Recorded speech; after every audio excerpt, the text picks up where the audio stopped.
दोस्तों, इन दिनों जो है राज्यसभा का चुनाव होने वाला है और इसको लेकर पूरे प्रदेश में नजर इस बात को लेकर टिकी हुई कि क्या इस बार फिर से कोई खेला होगा या फिर जो समीकरण बन रहे हैं, जिस तरीके से भारतीय जनता पार्टी के पास 48 विधायक हैं, 3 निर्दलीय विधायक हैं, जबकि 2 विधायक इनेलो पार्टी के पास हैं और कांग्रेस पार्टी के पास 37 विधायक हैं। अगर हम इस पूरे समीकरण को देखते हैं तो एक सीट जो है वो बीजेपी के खाते में जाएगी, जबकि दूसरी सीट कांग्रेस पार्टी के खाते में जाएगी। लेकिन पिछले चुनाव में हमने जो कोई भी खेला हमने देखा, अगर उसको हम लेते हैं तो बीजेपी फिर से दोनों सीटों पर कब्जा कर सकती है। और वो कौन से उम्मीदवार हैं जिन पर बीजेपी इस बार दांव खेल सकती है, इन तमाम विषयों को लेकर हमारे साथ राजनीतिक मामलों के जानकार वीरेंद्र राठी हमारे साथ मौजूद है। राठी साहब, आपका स्वागत है। आपका बहुत बहुत धन्यवाद। सभी दर्शकों को मेरी तरफ से नमस्कार। राठी साहब, हम इस पर चर्चा करें कि इस बार कौन जाएगा। क्या आपको लगता है कि जो 2016 में शाही कांड हुआ था, क्या वही नौबत फिर से आएगी, या आपको लगता है कि बीजेपी का एक उम्मीदवार उतरेगा और कांग्रेस की तरफ से भी एक आएगा, या बीजेपी बाजी मार लेगी दोनों सीटों पर? संभावनाएं तो इस प्रकार की हैं कि भारतीय जनता पार्टी के पास एक सीट का नंबर गेम पूरा है। 48 विधायक उसके अपने हैं और 3 इंडिपेंडेंट का समर्थन उनके पास है। अप्रत्यक्ष रूप से कहीं न कहीं इनेलो भी उनको मदद कर सकती है। और एक सीट, अगर यही स्थिति को देखें तो कांग्रेस का भी एक उम्मीदवार जीत के जाना निश्चित है, क्योंकि 39 सीटें आज कांग्रेस के पास हैं। जहाँ तक 37 सीटें हैं। जहाँ तक आपने बात की कि 2016 वाला शाही कांड कहीं फिर ना दोहराया जाए, वो क्यों दोहराया गया था कि उस समय आर के आनंद को जो प्रत्याशी बनाया गया था वो कहीं न कहीं इनेलो खेमे से उनको माना जाता था। और भूपेंद्र हुड्डा जी ने एक इंटरव्यू में स्पष्ट रूप से कहा कि मैं सोनिया जी को मना करके आया था। अगर आज भी कहीं न कहीं भूपेंद्र हुड्डा जी की पसंद का प्रत्याशी राज्यसभा चुनाव के अंदर हरियाणा से नहीं उतारा गया तो कहीं न कहीं इस चीज़ की संभावनाएं बन सकती हैं। लेकिन जहां तक उम्मीद है कि 37 सीटों आज कांग्रेस के एमएलए हैं, जिनमें 32 एमएलए तो भूपेंद्र सिंह हुड्डा जी के पक्ष के हैं, 5 एमएलए थोड़ा सा अलग आलाप रहे हैं राग। और जिस प्रकार से प्रियंका गांधी जी और राहुल गांधी जी दिल्ली दीपेंद्र हुड्डा जी की कोठी के ऊपर लंच में जो शामिल हुए कांग्रेस के बड़े नेता, उससे कहीं न कहीं भूपेंद्र हुड्डा को ये मजबूती भी मिली है और कहीं न कहीं ये संकेत भी है कि हरियाणा कांग्रेस के ऊपर आज भूपेंद्र हुड्डा जी का दबदबा है। इनकी पसंद का प्रत्याशी आएगा या कांग्रेस पार्टी इस प्रकार का चेहरा दे सकती है जो केंद्रीय राजनीति करता हो, सेंटर की जो नेता राजनीति करता हो, उनमें बड़ा नाम जो BK हरिप्रसाद जी का चला हुआ है कि पार्टी के बड़े सीनियर लीडर हैं कि किसी भी विधायक को कांग्रेस के को कहीं ऐतराज ना हो। लेकिन मेरा अपना मानना ये है कि हरियाणा प्रदेश से ही किसी न किसी नेता को कांग्रेस अब की बार अपना उम्मीदवार बनाएगी, लेकिन उसमें भूपेंद्र हुड्डा जी की राय सुमारी निश्चित रूप से ली जाएगी और इनके खेमे का, इनकी पसंद का प्रत्याशी देना पड़ेगा। कहीं न कहीं अगर हाईकमान ने कोई ऐसा प्रत्याशी दे दिया जिसको भूपेंद्र हुड्डा जी नहीं चाहते तो फिर से ये सीट कांग्रेस के लिए जो खतरा बन सकती है कि हो सकता है कि दोनों सीटों के ऊपर कोई तीसरा निर्दलीय प्रत्याशी के रूप में जो प्रत्याशी आए वो इस प्रकार का आए कि जो गेम चलता है राजनीति के अंदर उसके सहारे से कांग्रेस वंचित भी रह सकती है। सब जिस तरीके से अगर हम देखें तो 4 नाम हैं जो तकरीबन इस समय चल रहे हैं। उदयभान जी का है, आपने नाम लिया, BK प्रसाद का है, और वहीं दूसरी तरफ जो है अशोक तंवर का नाम है। तो क्या आपको लगता है कि उम्मीदवार इन्हीं में से होगा या कोई अलग निकल कर नाम आएगा? जो संभावनाएं है, ये 4 उम्मीदवारों के नाम चले हुए हैं। भूपेंद्र हुड्डा जी की पहली जो पसंद माना जा रहा है वो उदयभान जी को माना जा रहा है कि पहले पार्टी के प्रदेश अध्यक्ष थे, सीनियर नेता हैं, विधानसभा का चुनाव वो हार गए थे, कि उनको पार्टी मौका दे सकती है। और दूसरा एक नाम चला हुआ है अशोक तंवर का, जैसे आपने बताया। अशोक तंवर को जब भारतीय जनता पार्टी से कांग्रेस में इन चुनाव से जस्ट पहले उनकी ज्वाइनिंग जो हुई थी तो कहीं न कहीं कुछ वादा उनसे चर्चाएं थी कि किया गया है कि प्रदेश अध्यक्ष जैसा बड़ा पद हम आपको देंगे, उससे वो वंचित रह गए। भूपेंद्र हुड्डा जी वहाँ बाजी में मार ले गए। जहाँ तक महिला कांग्रेस की जो अध्यक्ष बनी है वो भी अध्यक्ष जो है भूपेंद्र सिंह हुड्डा खेमे की है, परल चौधरी जी। पहले पूर्व में उनके पति भी विधायक रह चुके हैं और वो स्वयं भी चुनाव कांग्रेस से लड़ चुकी हैं, पटौदी से शायद जी। और एक नाम जो निकल करके आ रहा है, जैसे मैंने चर्चा की BK हरिप्रसाद जी का, कि सीनियर नेता हैं कि एक ऐसे नेता को यहाँ पे भेज दिया जाए कि पार्टी में कहीं न कहीं बगावत ना हो। लेकिन बड़े नेता तो अजय माकन भी थे। अजय माकन जी जब आए वो भी परिणाम पलट गया था। एक वोट किसकी गई थी, किसकी वोट कैंसिल हुई थी, रद्द हुई थी, वो तो कांग्रेस पार्टी ने तो अपनी तरफ से बाई नेम किसी का खुलासा किया नहीं है। उसके ऊपर भी इफ बट लगे हुए हैं कि फला हो सकता है, फला हो सकता है।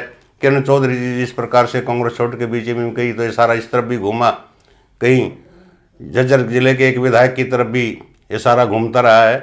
और एक नाम जो और चल रहा है वो चल रहा है राव दान सिंह जी का, क्योंकि राव दान सिंह बहुत कम मार्जिन से भिवानी महेंद्रगढ़ सीट से लोकसभा का चुनाव हारे थे और भूपेंद्र हुड्डा के खासम खास जो सिपह सालार हैं उनमें उनकी गिनती होती है।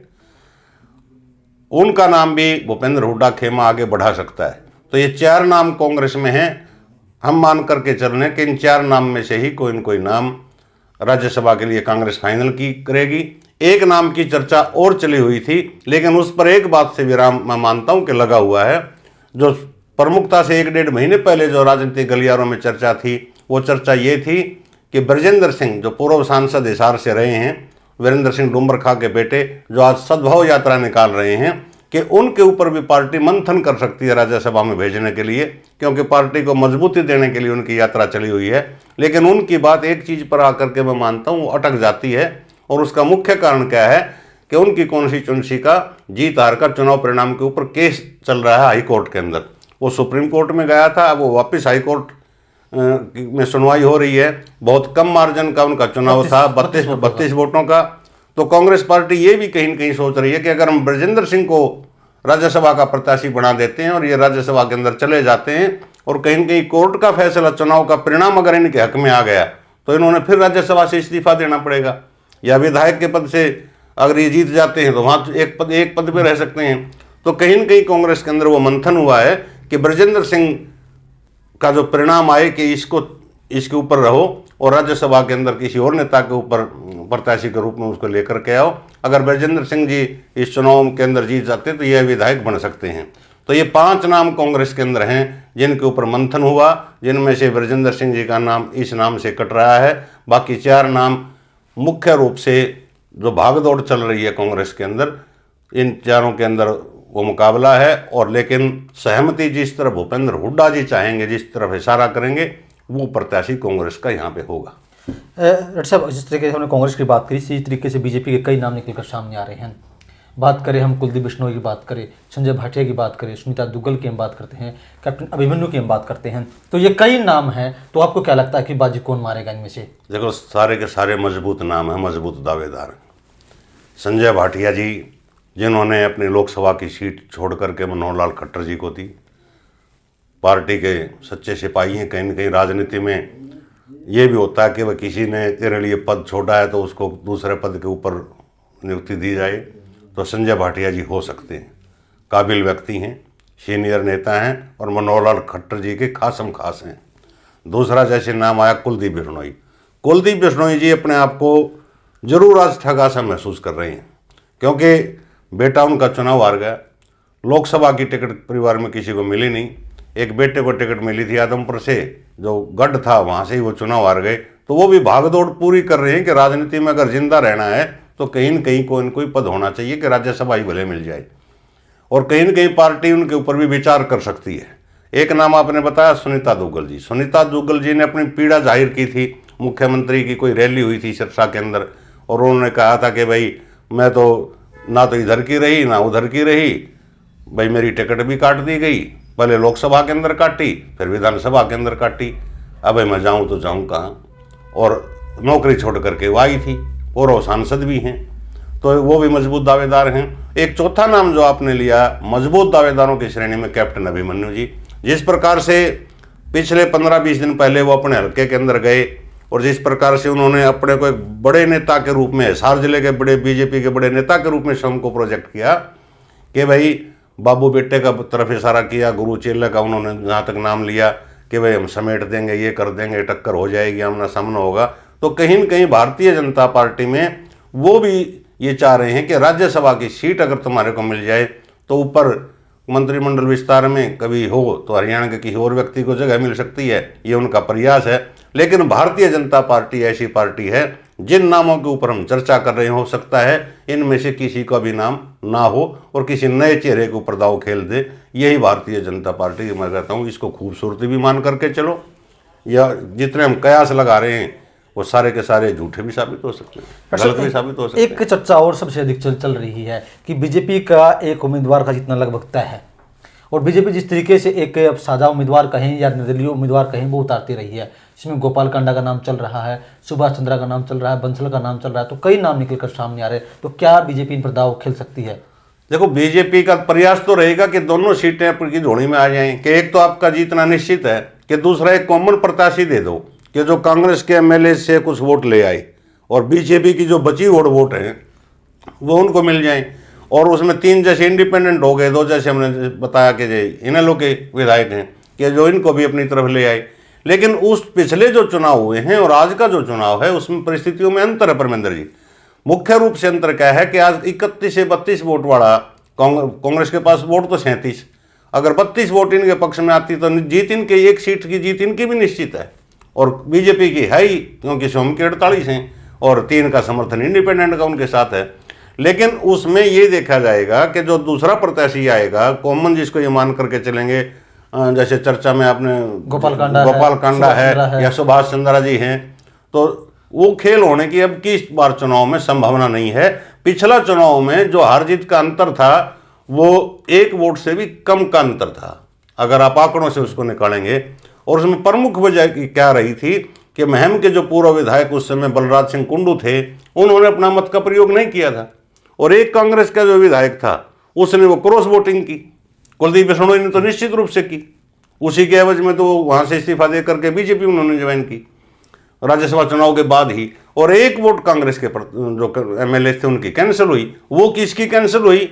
वो सबको सुबह में वो सोई है, किसी का कई विधायकों का नाम उसमें आ चुका है, तो उसके ऊपर तो कांग्रेस पार्टी उस नाम को डिस्क्लोज करे, क्योंकि ऑब्जर्वर वहाँ बैठते हैं, उनको वोट डाल करके दिखानी होती है, तो या तो ऑब्जर्वर बताए या खुद जिसकी वोट कैंसिल हुई है या वो बताए।